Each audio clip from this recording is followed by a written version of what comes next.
Welcome, Outlaw. I have some links on the bottom of the description. Go ahead and take a look at them. You might be interested in them. Now go ahead and have a seat, and I'll start off today's story. A Cheaper Electricity Bill by ViktorGreyWrites. I recently moved into a new house. It's beautiful, large with 2 floors, the perfect layout for my family. Everything just seems to fit except for one little thing. There is a space above every single door in the house, a small glass pane. The same thing above the windows to the outside of the house and even to every bathroom. It's above the doors and windows. Too tall for someone without a ladder. Lets in lots of light during the day, so we rarely have to use lights inside and save a ton on our electricity bill. I didn't have any problems with it until last night. I was sitting in my bathroom before bedtime, well past midnight. I think around 3:03 a.m. I was staring at my phone while sitting on the toilet when I saw some movement under the door.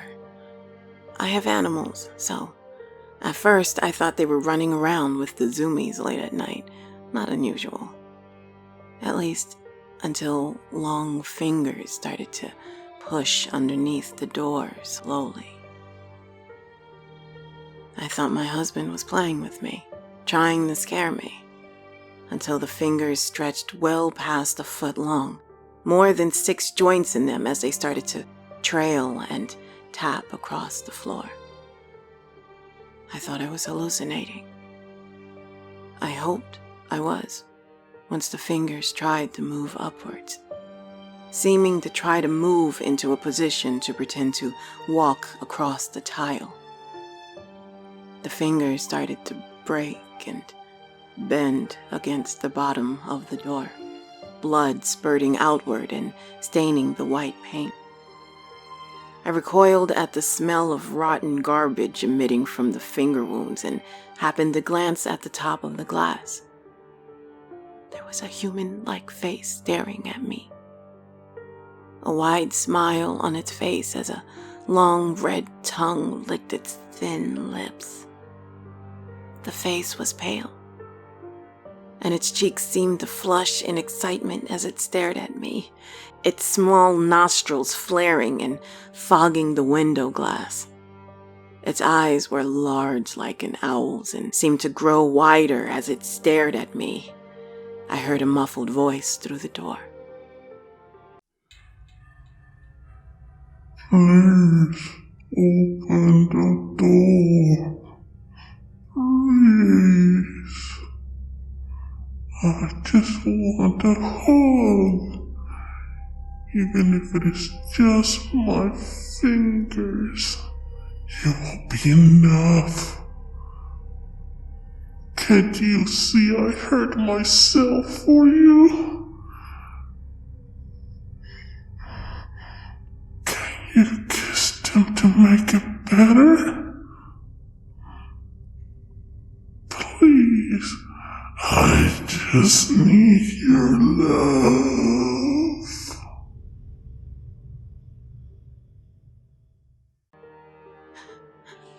The voice continued to beg me to open the door, and I realized I could not move from the toilet. I had no response as it stared at me, and it eventually scowled and moved away, groaning in the distance.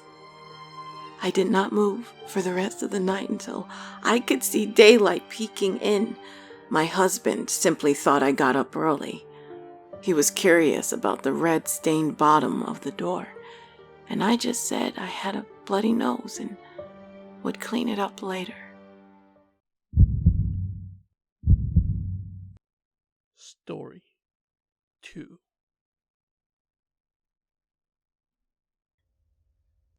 It was 2:11 a.m.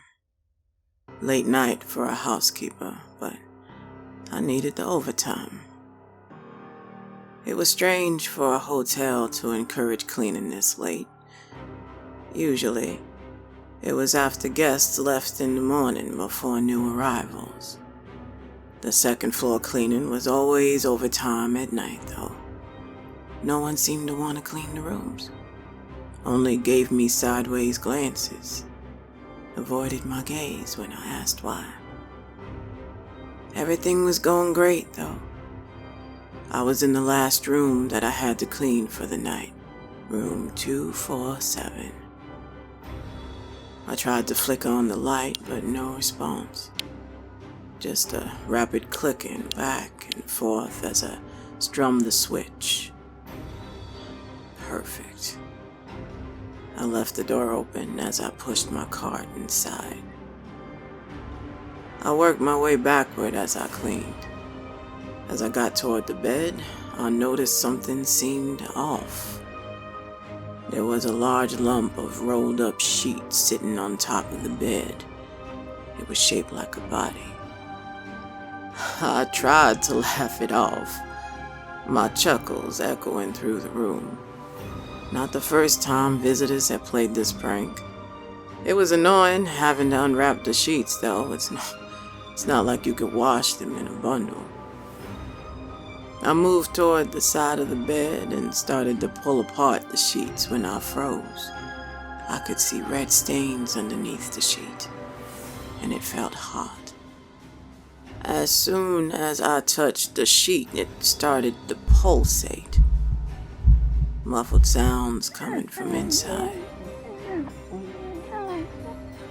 I tried not to scream as I stared at the writhing mess. This was the most elaborate prank that someone had pulled yet. I didn't have anyone I could call. Security would get annoyed over nothing. I just needed to pull it apart and finish my night. My hand was shaking as it moved toward the sheet, and I gently pulled back the cover on the face. I screamed aloud this time. It was my own face looking back at me. It opened its mouth and started to laugh loudly. Maggots swimming in holes in the tongue and cheeks, garbling the sound as it echoed in my ears. I slowly backed toward the wall as the sheet continued to unravel, slowly exposing my rotten and decayed body.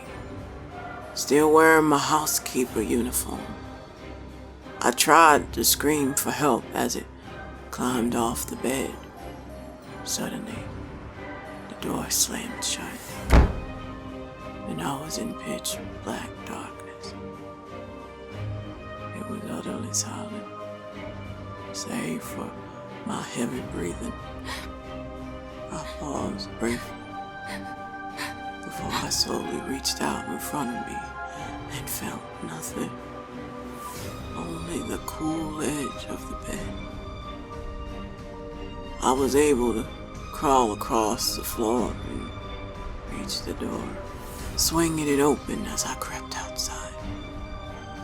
The lights were on when I glanced back, and I could see the bed perfectly made. I shut the door and went home early. I got an angry call from the hotel manager the next day about not finishing my job correctly. No more overtime for me. No more overtime for me.